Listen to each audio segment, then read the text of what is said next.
গাজীপুরে বারবার ঝুট গুদামে আগুন লাগার কারণ ও করণীয় সম্পর্কে জানাবেন ফায়ার সার্ভিস কর্মকর্তা। সেখান থেকে সরাসরি যুক্ত হচ্ছেন সহকর্মী নজরুল ইসলাম।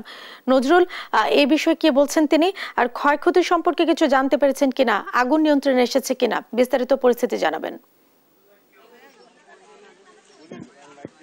জেসিকা, গাজীপুরের আপনার দেউলিয়াবাড়ি অর্থাৎ কোনাবাড়ি যে এলাকায় অগ্নিকাণ্ড সংঘটিত হয়েছে, তো সেখানে কিন্তু আপনি দেখতে পাচ্ছেন যে এখানে কিন্তু ২০-২৫টির মতন যে গার্মেন্টসের পরিত্যক্ত যে জুট যেটা রাখা হয় এখান থেকে কিন্তু বিভিন্ন জায়গায় বিক্রি করা, অর্থাৎ গার্মেন্টসের যে পরিত্যক্ত কাপড় যেগুলো রয়েছে সেইগুলো এলাকায় কিন্তু যে গোডাউনগুলো রয়েছে সেই গোডাউনে কিন্তু আপনার গতকালকে সংঘটিত যে আগুন লেগেছিল সেটা কিন্তু আজকেও আপনার দেখতে পাচ্ছেন যে সম্পূর্ণ এলাকায় কিন্তু ধোঁয়া উঠতেছে এবং আগুন কিন্তু এখনো জ্বলছে। তো ফায়ার সার্ভিস কিন্তু আগুন নিভিয়ে গেছেন, তারপরেও কিন্তু আমরা দেখতে পাচ্ছি যে এখানে কিন্তু যে বিশাল যে এরিয়া রয়েছে সেই এরিয়াতে কিন্তু আগুন এখনো দেখতে পেয়েছি যে আমরা আগুন জ্বলতেছে। তো এর পাশাপাশি যে সাধারণ যে এখানকার লোকজন রয়েছে অর্থাৎ এই মানে গোডাউন যাদের ছিল তারা কিন্তু একটি স্পিনিং এবং সুতার মিলকে দায়ী করছেন এবং জাহাঙ্গীর আলম নামে ওই লোককে কিন্তু তার ফ্যাক্টরি থেকে কিছুদিন পর পর কিন্তু এই অগ্নিকাণ্ডের মানে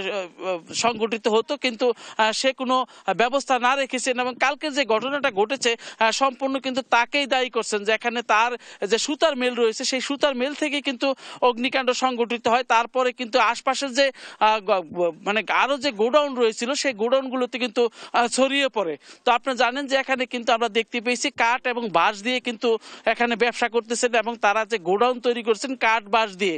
তো এত মানে কোটি কোটি টাকার ব্যবসা কিন্তু অগ্নি নির্বাপকের কোনো ব্যবস্থা না থাকা এবং আপনার পাশে কোনো পানির কোনো ব্যবস্থা না থাকা এবং বৈদ্যুতিকের যে কাজকাম দেখেছি আমরা যে ইলেকট্রিকের কাজকাম রয়েছে যেগুলা ইলেকট্রিক রয়েছে সেগুলো কিন্তু নড়বড়ে অবস্থা আমরা দেখতে পেয়েছি। তো সাধারণ মানুষ কিন্তু এই আগুনকে দায়ী করছেন যে এখানে যারা ভাড়া দিচ্ছেন এই সমস্ত টিন দিয়ে কোনো মতো খালি আমরা ঘর করে অর্থাৎ যে অবস্থায় ঘর করে দিয়েছেন এর ফলেই কিন্তু যে ইলেকট্রিক শর্ট সার্কিট এবং সিগারেটের আগুন বা বিভিন্ন কিছু থেকে তুলার যে ঘর্ষণ সেই ঘর্ষণ থেকে কিন্তু অগ্নিকাণ্ডের সূত্রপাত ঘটছে এবং প্রতিদিনই কিন্তু আপনার কোনো না কোনো গাজীপুরের যে জুটপল্লীগুলো রয়েছে সেই সমস্ত জুটপল্লীগুলোতে কিন্তু আপনার আগুন লেগেই আছে। তো অর্থাৎ এখানে কিন্তু যে অবস্থা হয়েছে এখানে যে আগুনের যে ক্ষয়ক্ষতি তার কিন্তু 25 কোটি টাকার মতন বলে সাধারণ মানুষ দাবি করছেন।